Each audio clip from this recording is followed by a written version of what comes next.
اعوذ باللہ من الشیطان الرجیم بسم اللہ الرحمن الرحیم سورہ صافات کی چند آیتیں پڑھ رہا ہوں۔ وَأَقْبَلَ بَعْضُهُمْ عَلَى بَعْضٍ يَتَسَاءَلُونَ، اور وہ ایک دوسرے کی طرف متوجہ ہو کر سوال و جواب کریں گے۔ قالوا انکم کنتم تأتوننا عن الیمین، کہیں گے تم ہمارے پاس دائیں طرف سے آتے تھے۔ قالوا بل لم تکونوا مؤمنین، وہ جواب دیں گے بلکہ تم خود ایمان لانے والے نہیں تھے۔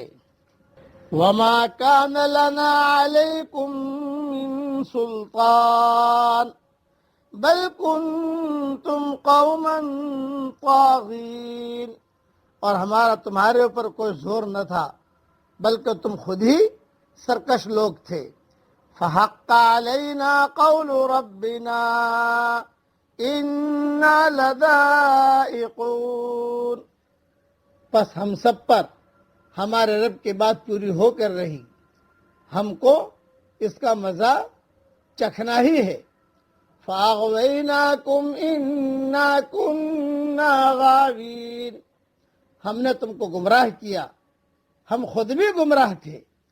فَإِنَّهُمْ يَوْمَئِذٍ فِي الْعَذَابِ مُشْتَرِكُونَ، پس وہ سب اس دن عذاب میں شریک ہوں گے۔ اِنَّا كَذَلِكَ نَفْعَلُ بِالْمُجْرِمِينَ، ہم مجرموں کے ساتھ ایسا ہی کرتے ہیں۔ إِنَّهُمْ كَانُوا إِذَا قِيلَ لَهُمْ لَا إِلَهَ إِلَّا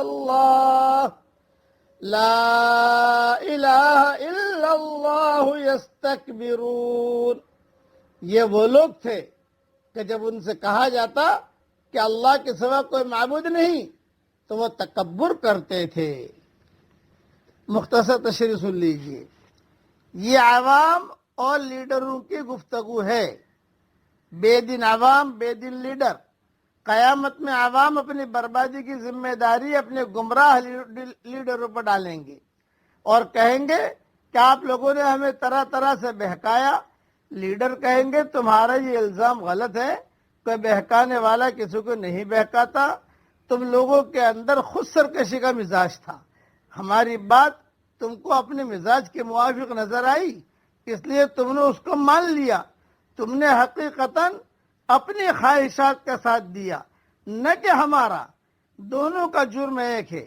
حقیقت یہ ہے قیامت میں لیڈر اور بے دین پیر، آج کل بے دین لیڈر بھی بہت ہیں اور بے دین پیر بھی بہت ہیں، اور سب نے جو ہے مارکیٹوں میں اپنی دکانیں کھول دی ہیں صرف رقم جمع کرنے کے لیے، پیسے جمع کرنے کے لیے، گدیاں جمع کرنے کے لیے۔ حشر کے میدان میں یہ سارے کے سارے آپس میں ایک دوسرے سے لڑیں گے۔ اس قسم کے مضمون قرآن شریف میں کئی جگہ آئے ہیں، ایک جگہ نہیں کئی جگہ آئے ہیں۔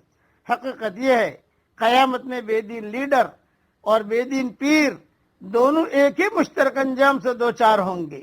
نہ لیڈر کی عظمت اس کو عذاب سے بچا سکے گی اور نہ عوام کا یہ عذر ان کو بچانے والا بنے گا کہ ہم تو بے علم تھے، ہم کو ہمارے لیڈروں نے گمراہ کیا۔ اس لیے لیڈر پکڑو تو اچھے پکڑو اور پیر پکڑو تو اچھے پکڑو۔ آج کل مارکیٹیں بہت کھلی ہوئی ہیں بے دینوں کی، اسی لیے میں ایک بات عرض کیا کرتا ہوں کہ مسجد میں ناچنا منع ہے، لیکن آج بے دینی کی وجہ سے جہالت ہماری مسجدوں میں ناچ رہی ہے۔ گھروں میں ناچنا منع ہے لیکن بے دینی کی وجہ سے، جہالت کی وجہ سے جہالت ہمارے گھروں میں ناچ رہی ہے، ہمارے کاروباروں میں جہالت ناچ رہی ہے، ہمارے دینی اداروں میں بھی جہالت جو ہے وہ ناچ رہی ہے لکھا ہوا دینی ادارہ، لیکن چونکہ تربیت نہیں ہے اس لیے جہالت کی طرف قوم جو ہے کافی تیزی کے ساتھ دوڑی جا رہی ہے۔ اللہ تعالی ہم سب کو اپنے حقیقی معرفت نصیب فرمائے، آمین۔ وآخر دعوانا ان الحمد للہ رب العالمین۔